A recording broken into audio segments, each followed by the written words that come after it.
یہاں پر جو بچیاں ہیں یہ عالمہ کورس کی بچیوں کو صرف یہاں پہ رکھا گیا ہے. عالمہ کورس کے نیچے کی جو بچیاں ان کو رخصت کر دیا گیا ہے. عربی اول، دوم، سوم، چہارم، پنجم جو دور حدیث بخاری شریف، ابو داؤد، ابن ماجہ، ترمذی وغیرہ پڑھائی جاتی ہے. اس کے نیچے مشکات، اس کے نیچے آثار السنن اور دیگر حدیث کی کتابیں پڑھائی جاتی ہیں. وہ بچیاں ہیں. اس کے علاوہ میٹرک گریجویشن کی بھی بچیاں ہیں جو مومنہ کورس میں یہاں تعلیم حاصل کر رہی ہیں. وہ خواتین بھی ہیں کچھ، وہ بھی یہاں پر تشریف فرما ہے. اس کے علاوہ ہمارے شہر کی کچھ بچیاں میٹرک کے اوپر اور خواتین ان کو دعوت دی گئی تھی. کچھ یہاں پر گارجین ہیں. مائک محترم جناب عبداللہ اقبال صاحب کے حوالے میں میں ان سے گزارش کرتا ہوں کہ آپ کچھ ایسی باتیں کہہ جائیں جن سے ہمارے لیے تعلیم سفر آسان ہو جائے، بہتر ہو جائے، مضبوط اور معیاری ہو جائے. میں بہت ادب اور احترام کے ساتھ درخواست کرتا ہوں محترم جناب سے. نحمدہ و نصلی علی رسولہ الکریم، اما بعد، فاعوذ باللہ من الشیطان الرجیم، بسم اللہ الرحمن الرحیم. السلام علیکم ورحمۃ اللہ وبرکاتہ. May peace, mercy and blessings of Allah subhanahu wa ta'ala be upon you.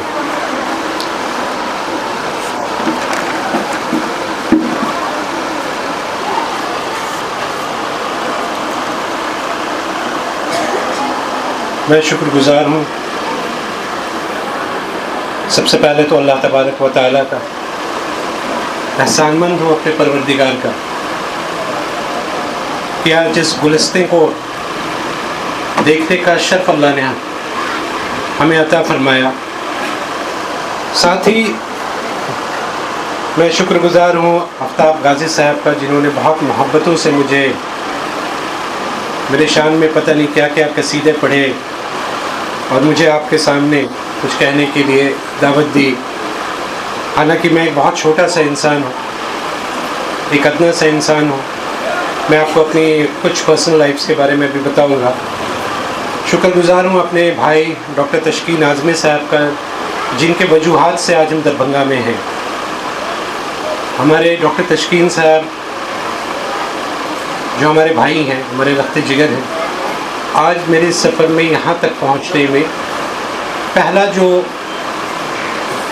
Lime light, جو پہلا ایک اسٹیپ ہوتا ہے، وہ جب میں اٹھایا تھا تو بھائی نے ہی مجھے ہمت دی تھی اور انہوں نے ہی میری اس وقت رہبری کی تھی اور سرپرستی کی تھی. شکر گزار ہوں میں اپنے پیر اور مرشد قاری سلطان صاحب کا، جن کی محبتیں، جن کی دعائیں ہمارے ساتھ ہوتی ہیں. ہمارے شاداب بھائی ہیں، ان کا شکر گزار ہوں. نواب بھائی ہیں، معصوم صاحب ہیں، اور اسپیشلی ہماری بچیاں، ہمارے پیرنٹس جو یہاں پہ موجود ہیں، تمام اساتذہ جو یہاں پہ موجود ہیں، ہم سب کا آپ سبوں کا تہہ دل سے آپ کا شکریہ ادا کرتے ہیں کہ آپ نے اس ناچیز کو سننے کے لیے اتنا وقت نکالا اور یہاں پر اتنے دیر سے ہمارا انتظار کیا. کچھ وجوہات، روڈ جیم تھی، 1-2 گھنٹے روڈ میں ڈیلے ہو گئے، اس لیے آپ سے معذرت خواہ ہیں کہ ہم تھوڑا لیٹ سے پہنچے آپ کے پاس. تو بیٹا میں آپ کے سامنے کوئی اسپیچ دینے کے لیے نہیں کھڑا ہوں، کیونکہ ابھی جو بتایا ہے قاری صاحب نے کہ آپ عالمہ کے کورس کر رہی ہیں اور الحمدللہ دیگر احادیث کی کتابوں سے آپ آشنا ہوئی ہیں، تو مجھے اس کا فخر ہے کہ اگر میں چاہوں تو مجھے آپ سے ابھی کلاس لینی پڑے گی. مجھے اللہ کے رسول صلی اللہ علیہ وسلم کی سیرت کو اگر سمجھنا ہوگا تو آپ سے سمجھنا ہوگا. تو جو میری تجربات ہیں وہ آپ کے سامنے رکھنے کی کوشش کروں گا، اور علمی اعتبار سے آپ ہم سے بڑے ہیں. آپ اللہ اور اللہ کے رسول کے کلامات کو آپ نے درجہ بدرجہ پڑھا ہے، اسے حاصل کیا ہے. ہم تو ناآشنا رہے ہیں ان چیزوں سے، دنیا دار لوگ ہیں، دنیا میں مصروف رہتے ہیں. تو اللہ نے آپ کا مرتبہ بڑا بلند بنایا ہے، اور اس کے الفاظ ہمارے پاس نہیں ہیں بیان کرنے کو کہ آپ کے مرتبہ اللہ کے پاس کیا ہے. کچھ چیزیں ہیں جو میرے ذہن میں آپ کو دیکھنے کے بعد یاد آئی. بات تو کچھ اور کرنے کا سوچا تھا، لیکن جب یہاں 5 منٹ بیٹھا تو اللہ نے کچھ اور ڈالا. تو جیسے کہ ابھی حضرت مولانا آفتاب غازی صاحب نے اپنے سفر کا مجھے کچھ انڈیکیشن دیا ہے، تو میں اپنے اداروں کے اندر، اپنے گروپ میں، اپنے ممبرز حضرات کے پاس اکثر یہ کہا کرتا ہوں کہ جو کام بھی دین کی نسبت پہ ہوگا اور وہ نسبت اخلاص کے ساتھ ہوگی، للہیت کے ساتھ ہوگی، تو وہ ادارے کو، وہ تحریک کو، اس تنظیم کو مکی دور سے گزرنا پڑے. تو آپ ہم سے بہتر جان رہی ہیں مکی دور کتنا وقفے کا تھا. تو وہ جو وقت ہوگا مکی دور کا، وہ ایک بڑا ہی پیچیدہ وقت ہوگا، بڑی امتحان کا وقت ہوگا، اور بہت مشکلات کا وقت ہوگا، آزمائشوں کا وقت ہوگا. لیکن ساتھ میں کیا ہے، اللہ کی مددوں کا جو نزول ہوگا. تو وہ جو نزول مکے میں تھا، اور وہ جو چاشنی مکے میں تھی، شاید وہ مدینے میں شاید وہ نہیں تھی جو مکے میں تھی. تو ہر ادارے کو وقت لگے گا، ہر کام کرنے والے کو مکی دور سے گزرنا پڑے گا، اس کے تجربات سے گزرنا پڑے گا، اس کی پیچیدگیوں سے گزرنا پڑے گا، اس کے مشقتوں سے گزرنا پڑے گا. تو انشاءاللہ تعالی ان قریب پھر اللہ مدنی دور بھی دکھائے گا، وہ ماڈل بھی کریٹ کر کے دکھائے گا. پھر وہ ماڈل پوری دنیا کے اندر اللہ تعالی ہواؤں کے ذریعے سے اپنی قابل قدرت سے پہنچا کے بھی دکھائے گا. تو میں آپ کے ساتھ ہوں مولانا، اور آپ کے اس سفر، مبارک سفر کو اللہ قبول فرمائے. یہ فیض کی بات ہے، اللہ ہر انسان اور ہر تنظیم کو، ہر فرد کو اس کام کے لیے نہیں چنتا ہے. ایک بڑا کام کر رہے ہیں آپ، اور یہ آپ کی پوری جو فرنٹ لائن آرمی ہے الحمدللہ، یہ آگے جا کے اللہ کے دین کی داعی بنیں گی، اور اس سرزمین پر اللہ کے دین کو نافذ کرنے کا کام کریں گے. جہاں پر حالات آپ کے ساتھ، میں آپ کو ایک واقعہ سناتا ہوں، آپ کو دیکھ کے وہی میں بتانا چاہ رہا ہوں. میں حیدرآباد میں ایک فنکشن میں بلایا گیا تھا. وہ فنکشن کرسچن کیتھولکس کا تھا. تو جیسے ابھی میں یہاں بیٹھا ہوں، اسٹیج پہ بیٹھا ہوا تھا، میں اسٹیج پہ بیٹھا ہوا تھا، تو سامنے میں جو بچیاں بیٹھی ہوئی تھیں، جو ننس بیٹھی ہوئی تھیں، جو سسٹرز بیٹھی ہوئی تھیں، جو ان کی اساتذہ ہوتے ہیں وہ اداروں کی، وہ بالکل سنت کے لباس کا جو ان کا جو ایک یہ ہوتا ہے، جبہ ہوتا ہے، آپ دیکھے ہوں گے، کرسچن ننس کو دیکھا ہوگا، وہ ایسے بیٹھے، پوری ایک رو، پورا ایک 100-200 ایسے سامنے میں ہمارے بیٹھے ہوئے تھے. ٹھیک ہے. تو ہمیں بھی ایک 10-15 منٹ کی میری بات چیت تھی.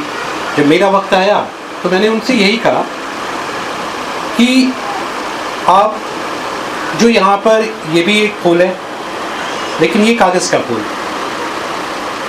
وہاں بھی ایسے پھول لگے ہوئے تھے اسٹیج پہ، سامنے ہماری بہنیں بیٹھی ہوئی تھی. تو انتظامیہ کے لوگ جنہوں نے پروگرامز کو کیا تھا، آرگنائز کیا تھا، I said to them کہ آج آپ نے 2 پھولوں کی، گلدستوں کی یہاں پہ مظاہرہ کیا. ایک پھول تو جو ہمارے اسٹیج پہ لگی ہوئی ہے، یہ پھول کیا ہوگی، کل کے دن میں باسی ہو جانی ہے. پھر آپ اسے یہاں سے نکال کے، ابھی تو یہ زیب و زینت کی چیز ہے، ابھی یہاں سے نکال کے پھر اسے آپ کوڑے دان میں کل صبح پھینک دیں. اور ایک پھول جو ہے یہ ہمارے سامنے سجا کے رکھا ہے آپ نے. اوکے، یہ ہماری سسٹرز نن سجی ہوئی،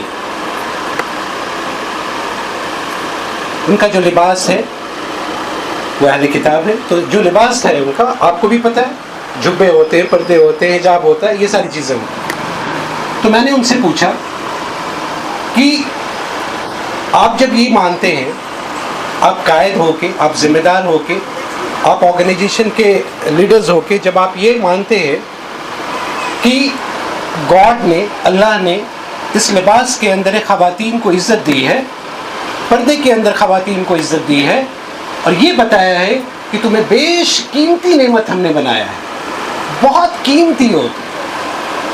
سونے کو کہاں رکھیں گے؟ تجوری میں رکھیں گے. ہیرے کو کہاں رکھیں گے؟ لاکر پہ رکھیں گے. کیا کسی کو پتہ نہیں چلنا کہاں رکھا ہے. ذمہ دار لوگ گھر کے جانیں گے، امی جانیں گے، ابو جانیں گے، ہم جانیں گے، چھوٹے بچے بھی نہیں جاننے. کہیں غلطیوں سے باہر کے لوگوں کو نہیں بتا دیں، بچوں کو بھی نہیں بتائی جاتی. تو لاکرز میں رکھے جاتے سونوں کو،